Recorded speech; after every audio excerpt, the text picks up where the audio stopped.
Imagine it's a normal day running your business and there aren't massive fires to be put out. There aren't limitless to-do lists that leave you working 12 to 14 hour days, 5 to 7 days per week, and your business is still consistently growing.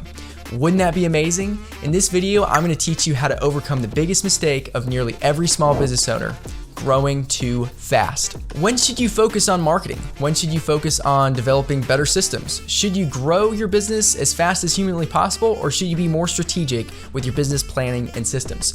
Most business owners I work with are working 14-hour days a lot of the time. I mean, who doesn't love doing that? That's the goal of business, right? Work yourself into stress. Or wait, was it more like time freedom and helping people? If you're running a business to be in charge of your schedule, but you become a slave to your business, you need to hear what I'm about to tell you. You need to stop trying to grow and start building better systems and capacity so you can scale your business sustainably. Smart people think nobody else can do their work better than them. Nobody.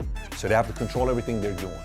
Millionaires eventually figure out that if you want to scale and build a very big business and become a millionaire one day, you have to learn that you can't do it all by yourself and you need a lot of help. So they go from being smart to being wise. And to become wise, you learn how to delegate and leverage. Who doesn't want to work 14-hour days until you retire? I mean, I know I absolutely love neglecting my wife and friends in order to win at business. After all, the reason I started my business was to be in charge of my own time, and now I get to fill up my time with more and more work, and I'm afraid to fail and starve if I don't put that much work in. But I love running my business. I mean, I can make more money and I get to be way more stressed all the time. Or wait, isn't lowering my stress and being in charge of my schedule a couple of the reasons I left my last job to start my own business? All joking aside, this is how a lot of business owners run their businesses. But there has to be a better way. For every small business, there are two limits to business growth: leads and capacity. The biggest mistakes I see my clients when I start working with them make is focusing on the wrong part of their business at the wrong time. So here's a really simple illustration to help you understand what you should be focusing on as a business leader. Imagine your business is like a little teeter-totter from when you were a kid. You have too many leads and not enough capacity to fulfill the leads. So then when that happens, you focus on developing systems and capacity until you have more capacity than you do have leads. And ideally you have enough capacity to where you could work with an unlimited amount of clients. When your capacity goes up and you have too few leads, you then invest in marketing and sales until it teeter-totters the other way. And then you need to develop more systems in place. And what I teach my clients is that instead of reacting to all these different shifts in business, one of the best things you can do as an owner is plan these shifts. You know, you can do a huge marketing campaign and a sales push to increase your leads. And if you know you're gonna do that, then you build your capacity beforehand. So that way, instead of going up and down, you're evened out. And that's the goal of this video. In fact, if you watch Shark Tank, which I absolutely love, the only two reasons these startup businesses go to the show to ask for investment at all is either they need more leads and sales and marketing, or they need help with capacity and inventory. Check it out. What do you plan to do with the money? Inventory. We need more inventory. Yep, that's it. That's what you need it for? Inventory and to play the offense, to get ahead. We want to get as much space as we can, as fast as we can. Mama's Kimchi Company needs money for capital investment and expanding our facility. That's why you came to and Shark all Tank, that. Mama. Right. But not only money, but your expertise, your direction, your guidance, your support. We have the trademark, we have domain names. Okay, Aaron, what do you need the $100,000 for? What I want to do is set up an independent manufacturing facility with automated equipment. Why do you need to go into your own facility? The biggest problem is I'm on their time schedule. I can certainly deliver the same social marketing as Mr. Wonderful, who thinks he's much more wonderful than he actually is. And we're expanding into we want to open up a whole licensing version. A what? So you're not the only one. This is consistent across all business, in any industry, in everything that you do. Oftentimes I work with some really talented salespeople, entrepreneurs, and business owners who have a lot of leads, but they very rarely have enough time in their schedule to handle all the leads that they are generating. This is a great problem to have because we know we need to focus on capacity, but it's a really big problem if not solved as soon as possible, because if you don't get back to people, it starts to hurt your brand. It's funny because I'm working with a lot of these different clients, and when I first meet them, you know what they're focused on? You guessed it, they're focused on lead generation even though they have too many leads. They're focusing on it all the time. It's put them in this place where they're stressed, they can't keep up with the volume, and they don't have any time to actually work on their business to develop better systems. There's almost this weird addiction to keep the hamster wheel going, and the hamster wheel being your business. Like, we have to keep sprinting on the wheel to make sure we're keeping up with the volume that we've had in the past, instead of taking a step off the hamster wheel to see if we can make some improvements. What if we make it simpler and easier to run the hamster wheel so you don't have to run as hard and you can actually perform better with every interaction that you have? What if you built a more efficient hamster wheel, a larger hamster wheel? I'm all about running on the wheel. I'm all about growing the business and putting the time in the right places. We want to make progress rather than having to just run harder in order to grow the business. Because if you just run harder, it's like doing sprints. At some point, you're going to collapse.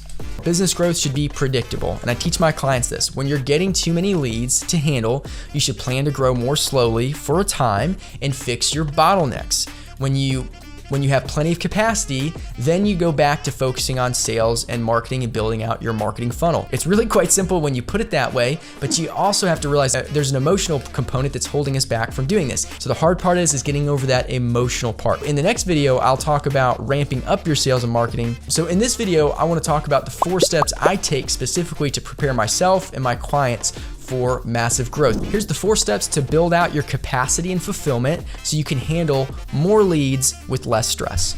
Step number 1, I want you to write out and review your current processes from top to bottom of your business. This may seem like a no-brainer, but it's actually really common for a lot of talented business owners to never have done this before, but rather just firing from the hip with what comes naturally without planning or mapping out the process.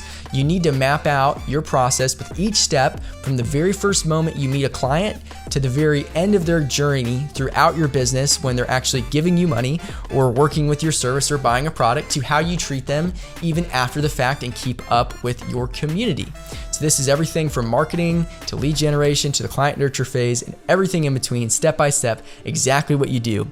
If you can't see the whole picture, you can't make improvements. So step 2, identify the bottlenecks. What steps in your business take the most time? Why do they take the most time? What steps of the business process do you hate doing and are frustrating to you?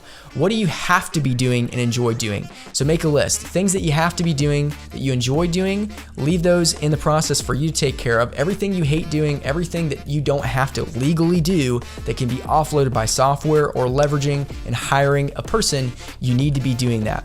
Some examples from clients I've worked with include the following: running to the bank to drop off checks, dropping off postcards to clients, dropping off gifts on doorsteps, doing the legal paperwork themselves, collecting checks instead of automating their online system, etc. You could wait another 6 months before bringing on help, but you're probably at the point now where it's time to bring in like young you. So now it's about leveraging your time so that you can do every day only what you are absolutely best at, which still involves showing, which still involves admin work, which still involves all that stuff, but you are gonna need somebody who can then help you so that you can go out and get more business. Your number 1 job every single day is to generate new business. That is it. Step number 3, seek out solutions. So for everything that you can leverage, you should develop a plan to leverage them in the most cost-efficient and highest quality possible. Believe it or not, for some of the things that you're consistently struggling with, they can be solved by a small monthly subscription, while some things might be very industry specific and they require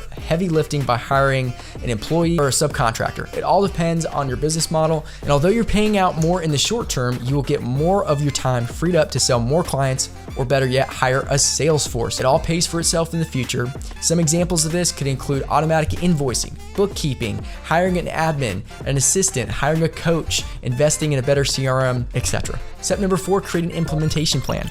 Once you have your solutions picked out for each step in your business, plan out when you want to have each solution implemented.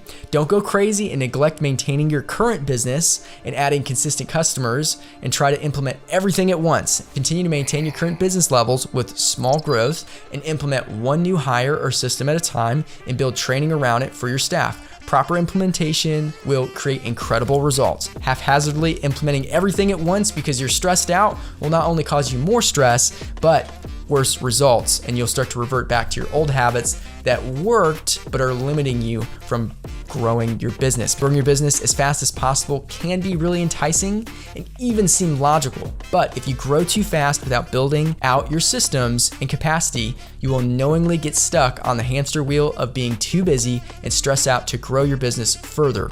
Remember, if you work on the business, things will work out. Subscribe for more content and visit me at joeignace.com to learn more about how I help business owners just like you grow their businesses.